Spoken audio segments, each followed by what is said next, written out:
ishimizga eng boshlaganlar uchun foydali bo'lishi mumkin. Birinchi qilib, bu yerda sumka degan narsa mavjud.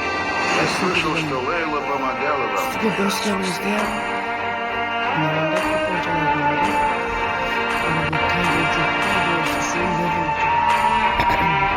Buni использовать deganni boshlamizda ishlaydi. Ishlangandan keyin 24 soat ichida bizga pulimiz ko'proq keladi.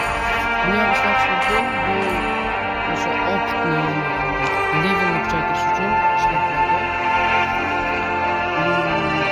Shu narsalar asosan shularni tez ishlatib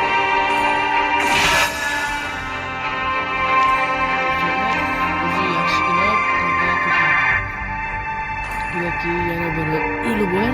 O'zida